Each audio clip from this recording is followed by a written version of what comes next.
Saúdo a todos com a graça e a paz do nosso Senhor Jesus. Esses dias de distanciamento social, que nós estamos impossibilitados de nos reunirmos comunitariamente, não de cultuarmos a Deus, pois isso nós fazemos individualmente, na nossa família, só não estamos fazendo comunitariamente dentro do templo.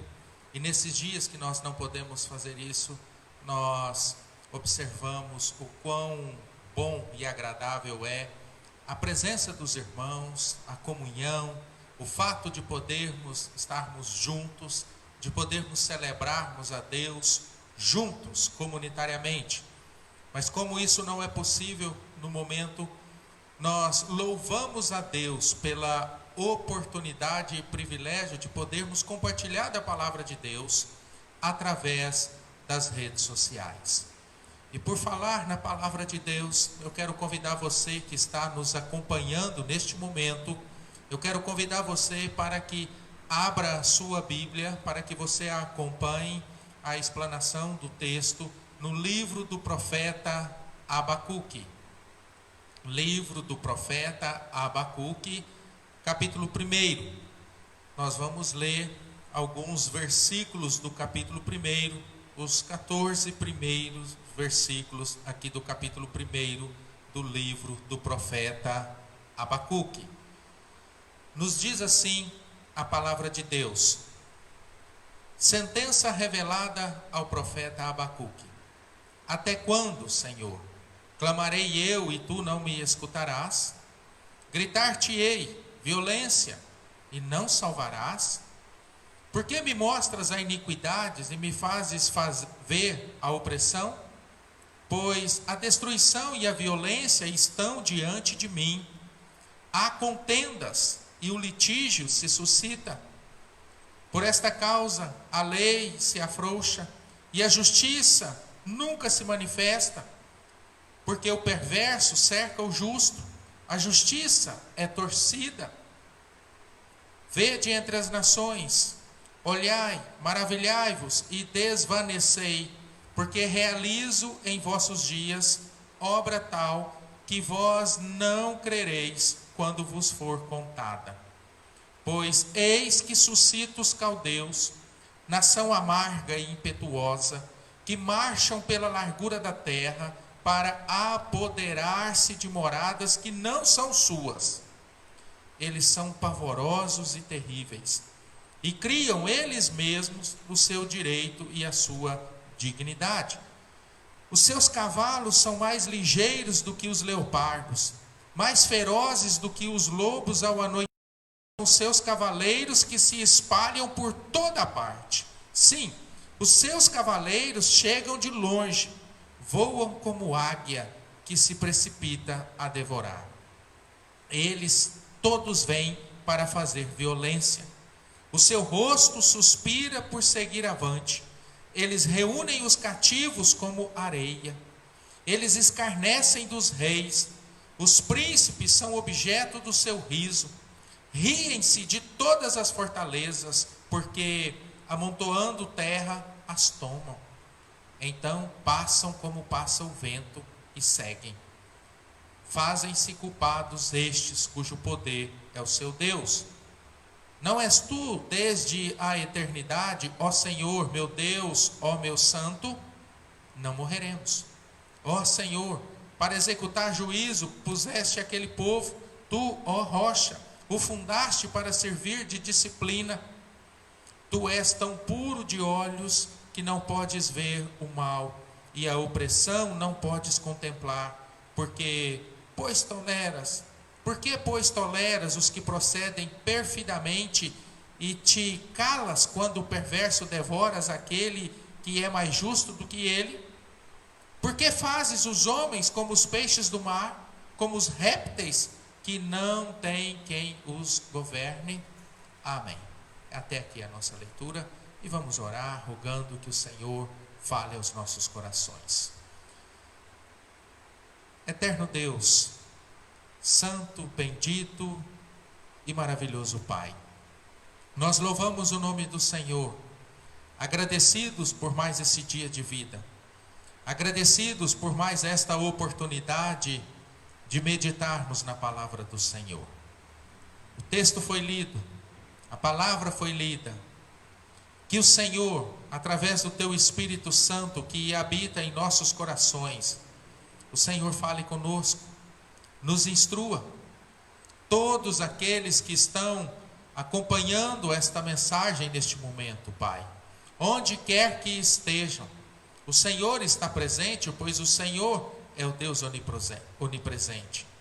E que o Teu Espírito esteja quebrantando os nossos corações, abrindo os nossos olhos, para que nós possamos enxergar as verdades do Senhor, Pai. Fale conosco, Deus, perdoa os nossos pecados, purifica-nos e nos traga a instrução através da palavra do Senhor. E use a minha vida como um instrumento nas mãos do Senhor, para a glória do Teu nome e para abençoar a vida de todos aqueles que estão nos acompanhando neste momento. Nós oramos em nome de Jesus. Amém.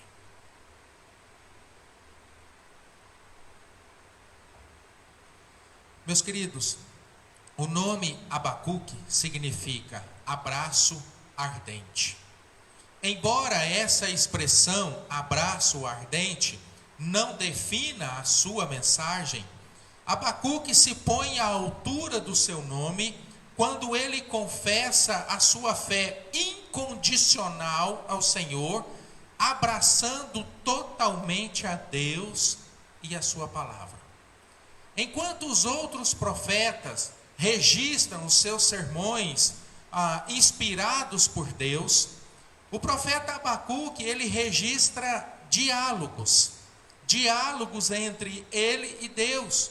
E esses diálogos são as suas orações e também as respostas de Deus, conforme nós vimos aqui no capítulo 1, do verso 1 ao verso 4, nós temos a primeira oração do profeta. Do verso 5 ao verso 11, nós temos a resposta de Deus. Do verso 12 ao verso 17, nós temos uma nova oração do profeta.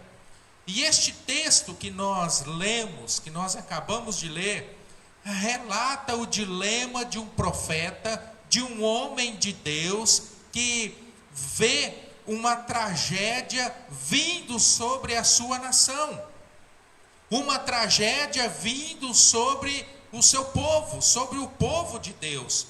E diante deste perigo, diante desta tragédia que vinha sobre a nação, que vinha sobre o povo de Deus, o profeta, como um homem de Deus, ele faz aquilo que se espera que um homem de Deus faça diante das dificuldades. Ele se coloca diante de Deus em atitude de oração.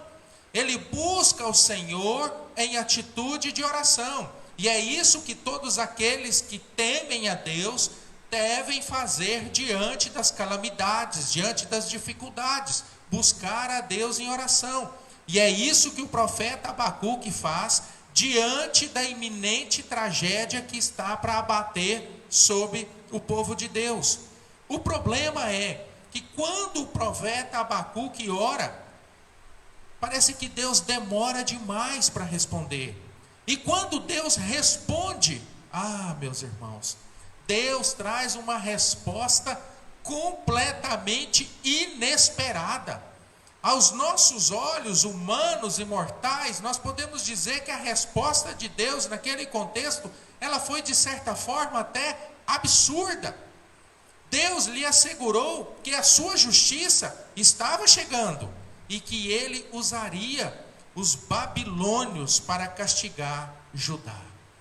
O profeta Abacuque não apresenta nenhum tipo de defesa para Judá, pois de fato eles haviam abandonado os caminhos do Senhor. O povo de Deus havia se distanciado de Deus. O povo de Deus havia afrontado a Deus. Abacuque não apresenta defesa para Judá, porque eles tinham sim abandonado o Senhor, abandonado os caminhos do Senhor. Ele expressa aqui a sua preocupação por Judá, porque Judá estava pecando impunemente. Mas o que Abacuque não entende, e ele questiona aqui na sua oração, é a justiça de Deus. E ao aplicar a sua justiça, Deus usa os babilônios para castigar Judá. O profeta Abacuque não conseguia entender como um Deus tão santo, tão puro como o Deus de Israel, podia usar uma nação tão ímpia, tão pecadora, tão idólatra como os babilônios. O profeta Abacuque, ele enfrenta aqui, meus queridos, algumas dificuldades para conciliar a sua fé em Deus com a realidade que ele estava inserido naquele momento. Um Deus santo, um Deus puro, usando uma nação pecaminosa, uma nação idólatra, para castigar o seu povo. E nós observamos que este mesmo dilema, ou seja, de conciliar a fé com a realidade, é o mesmo dilema que nós estamos enfrentando hoje. E aí nós nos perguntamos, por que muitas vezes parece que Deus está inativo? Por que muitas vezes parece que Deus não faz sentido? E não assuste com o que eu estou dizendo, mas é isso mesmo. Às vezes parece que Deus não faz sentido. Ou Deus é bom, mas não é poderoso, por isso Ele não nos livra deste mal. Ou Deus é poderoso, mas não é bom, e Ele não quer nos livrar. Mas a grande verdade é que o Deus que nós servimos, o Deus o qual nós confiamos na sua palavra, Ele é o Deus todo-poderoso e o Deus totalmente bom. Por isso que o tema principal, e aí é importante que você em casa faça a leitura de todo o livro do profeta Abacuque, é uma leitura rápida, você vai ver que o tema principal do profeta Abacuque é a vida pela fé. No capítulo 2, verso 4, ele diz: o justo viverá pela sua fé. E o que é fé? Hebreus 11:1 nos traz a resposta: certeza das coisas que se esperam e convicção de fatos que não se veem. Então, o livro do profeta Abacuque, ele nos ensina a sensatez de confiarmos em Deus incondicionalmente. Porque a verdadeira fé aceita o que não pode ser afirmado por mera observação dos fatos. Porque ele é a verdadeira fé, é a certeza das coisas que se esperam e convicção de fatos que não se veem. Dito isso, a título de introdução, quero compartilhar neste momento com você que nos acompanha 3 verdades que nos mostram que o Deus eterno, todo-poderoso, o Deus de extrema bondade, Ele não está inerte diante da realidade que nós estamos inseridos. Ou seja, Deus não está parado, sem fazer nada, simplesmente observando. Não, Deus não está inativo. Por quê? Por pelo menos 3 motivos. Primeiro, a história está sob o controle de Deus. Toda a história está sob o controle de Deus. No versículo 6, nós vemos aqui que Deus fala que vai suscitar, levantar os caldeus, uma nação amarga, uma nação impetuosa, que marcha pela largura da terra para apoderar-se de territórios ou de nações mais fracas que não são suas. Os caldeus que foram levantados por Deus, é isso que o texto nos mostra, ou qualquer outro evento histórico, não são obras do acaso, ou mesmo de coincidência histórica, são na verdade o cumprimento dos propósitos de Deus. Aquela nação, os caldeus, os babilônios, eles estavam fazendo exatamente o que Deus queria que fizesse. Foi Deus quem os levantou. E o texto nos mostra que Deus controla não somente o seu povo, mas todos os povos da terra. Os homens fazem muitas coisas, mas é Deus quem está no controle de toda a história. E Deus vai realizar aquilo que Ele deseja, através dos agentes da história, mesmo que os homens não tenham consciência desta verdade, mas eles serão instrumento nas mãos daquele que está no controle da história. E mais surpreendente ainda, e tamanho é o controle de Deus sobre a história, que Deus afirma que o rei Ciro, o rei dos medos e persas, um homem totalmente distanciado de Deus, totalmente distanciado das verdades de Deus, Deus afirma que este homem era o seu pastor. Ou seja, seria usado por ele para libertar o seu povo depois do cativeiro. Isso nos mostra que todas as nações da terra, todos os indivíduos da face da terra, estão debaixo da soberania de Deus. Todas as coisas que acontecem estão debaixo da soberania de Deus. Não há poder neste mundo, não há nada neste mundo que não seja controlado por Deus e que possa resistir à vontade de Deus. Nem tudo está claro para nós, mas todas as coisas, elas seguem um propósito determinado por Deus. A façanha militar dos caldeus era permissão de Deus. E tudo aquilo que nós estamos vivenciando hoje é sim permissão de Deus. Por quê? Porque Deus está sob o controle da história. A história está sob o controle de Deus. Não há nada que possa resistir à sua vontade, à sua palavra, ao seu poder e à sua autoridade.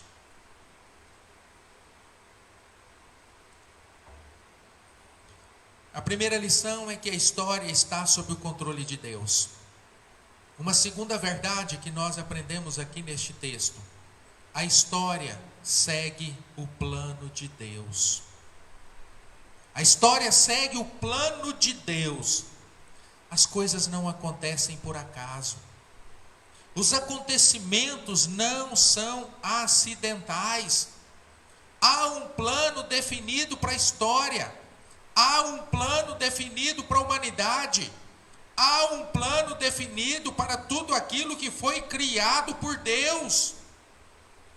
E nós precisamos ter em mente que Deus vê o fim desde o princípio.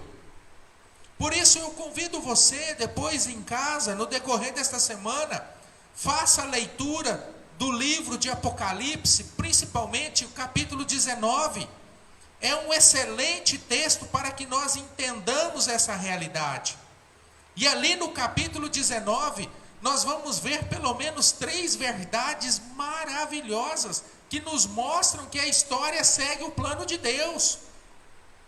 Ali nós vamos ver que o povo de Deus é um povo vitorioso. Em Apocalipse 19, verso 9, está escrito assim: bem-aventurados aqueles que são chamados à ceia das bodas do Cordeiro. Bem-aventurado é a igreja, bem-aventurado é o povo de Deus, porque a igreja marcha e segue vitoriosa em nome de Jesus. E isso não pode ser revogado, porque os dons e a ação de Deus são irrevogáveis. A igreja é povo de Deus, a igreja está debaixo do plano de Deus, a igreja está debaixo do cuidado de Deus, a igreja está debaixo do amor de Deus. E isso não quer dizer que aqui neste mundo nós não vamos sofrer, nós não vamos passar por dificuldades, nós não vamos passar por lutas. Não é isso que o texto está dizendo. O texto está dizendo que aquilo que este mundo aqui chama de derrota não existe para aqueles que temem a Deus, porque o povo de Deus é um povo vitorioso. E onde está a nossa vitória? Nós estaremos para sempre na presença de Deus. Nós estaremos morando na cidade santa, na cidade celestial, no novo céu, na nova terra, preparada para o povo de Deus.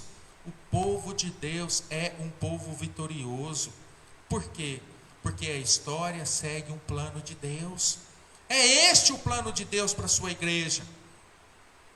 Mas nós observamos também aqui no livro de Apocalipse, no capítulo 19, que o inimigo, o diabo, Satanás, ele já tem a sua derrota decretada. E ele será manietado e jogado no lago de fogo e enxofre. Diz assim, Apocalipse 19, verso 20.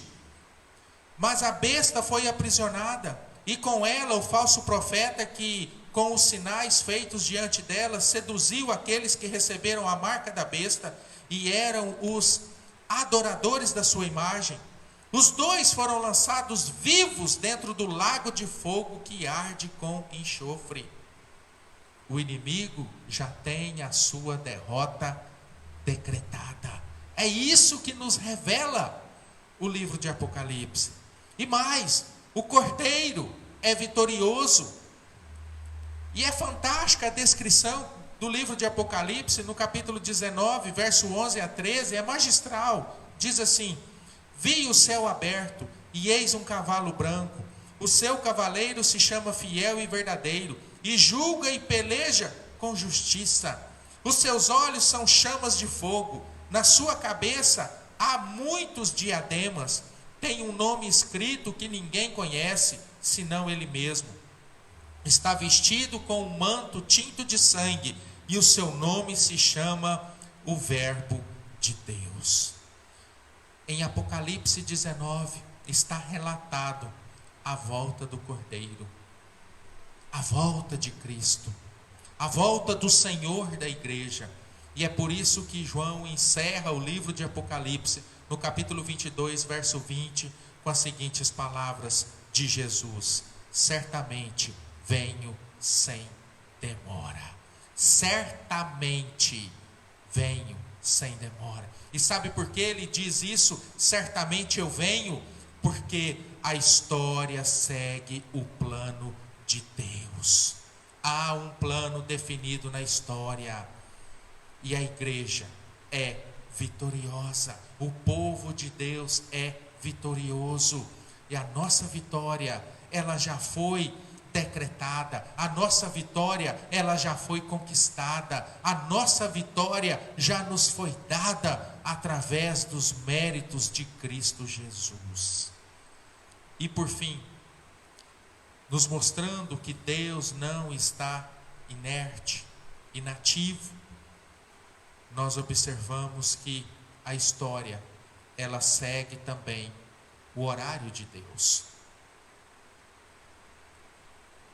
E este é um dos dilemas mais pesados para nós.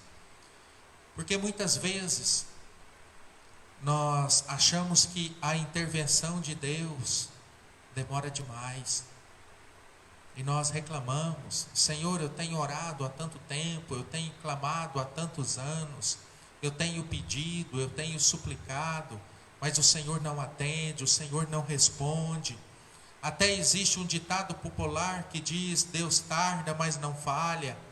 Não, irmãos, Deus não tarda, muito menos falha. Deus age na hora dele. Deus age de acordo com o seu horário. E a história, ela segue o horário de Deus.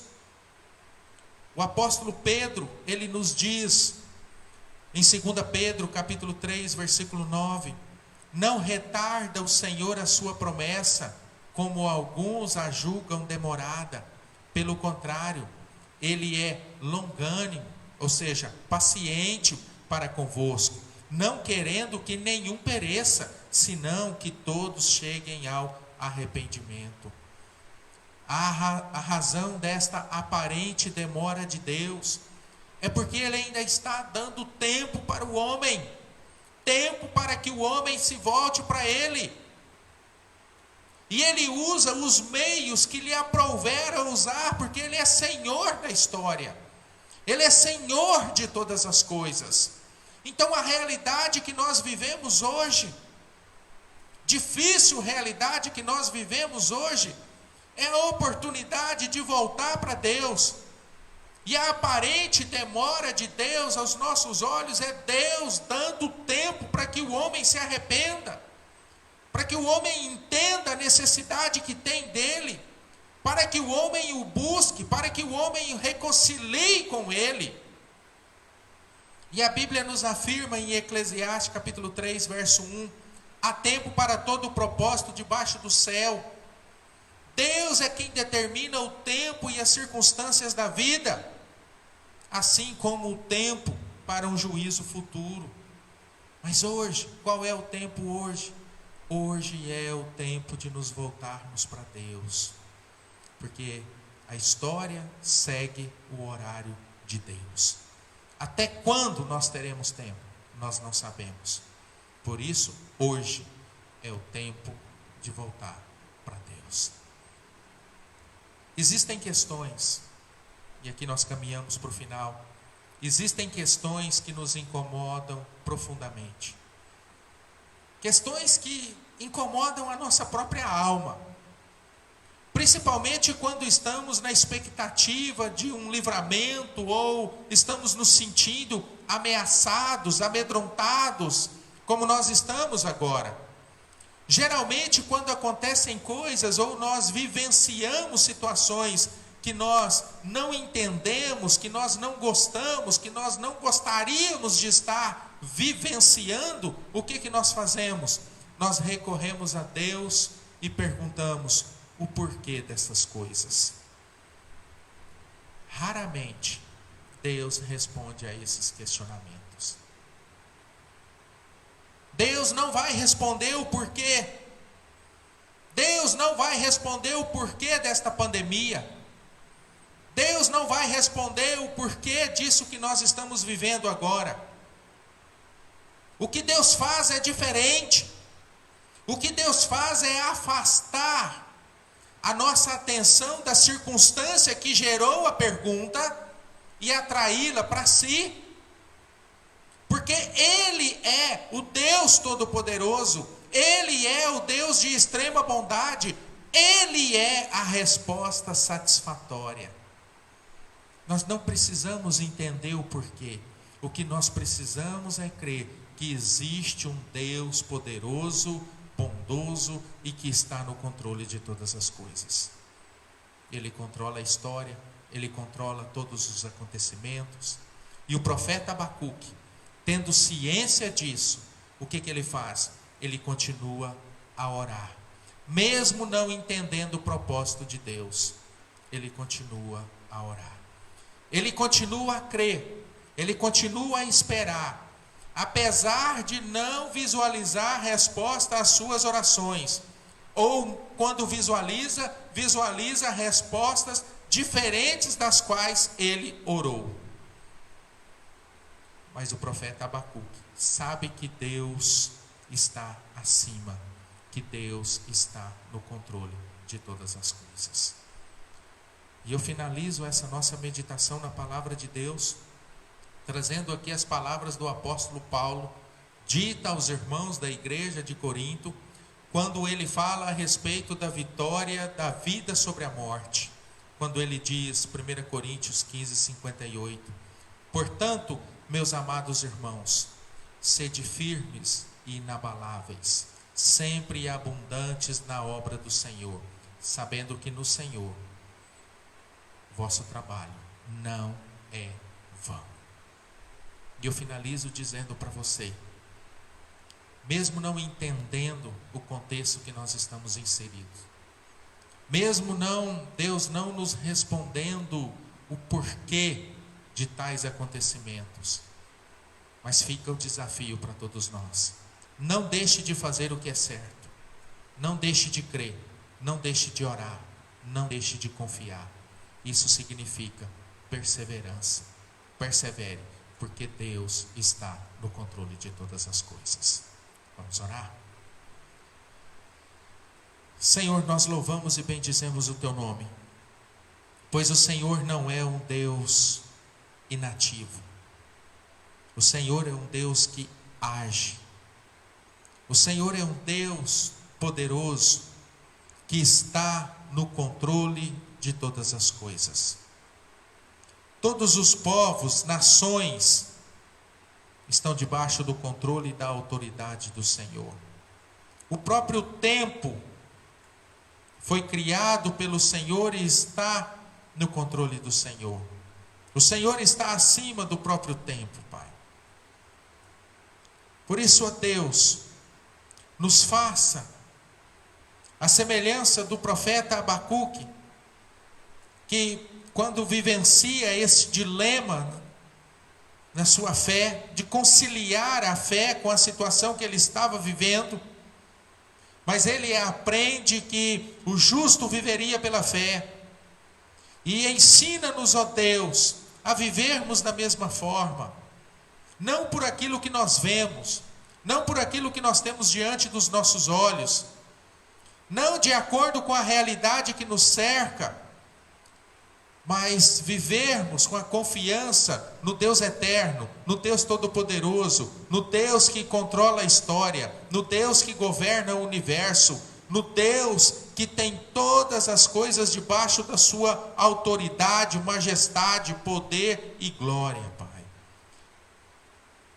Mesmo neste contexto, e nós continuemos a fazer aquilo que é certo, aquilo que é correto, que ninguém venha deixar de crer, de orar, ou mesmo de confiar, mas que sejamos perseverantes, pois a Tua palavra nos mostra que não há mal que dure para sempre, porque a Tua palavra nos traz a certeza de que a Tua igreja ela é vitoriosa, de que o inimigo já foi derrotado, e de que o Cordeiro, ele voltará, e ele voltará para buscar a sua igreja, Pai. Que tenhamos perseverança, que o Senhor nos ajude a perseverar neste contexto que nós estamos inseridos, Pai. Nos guie, nos ajude, nos abençoe. Abençoe ricamente todos aqueles que estão nos acompanhando neste momento, ó Pai. Que a Tua graça, que a Tua paz, que o Teu amor, que o Teu conforto, que o Teu consolo esteja em cada vida, em cada lar, conforme a necessidade de cada um. E tudo isso nós te pedimos, para a glória do Seu nome, e em nome de Cristo Jesus, nosso único e suficiente Senhor e Salvador, hoje e todo sempre. Amém. Que Deus abençoe ricamente a sua vida.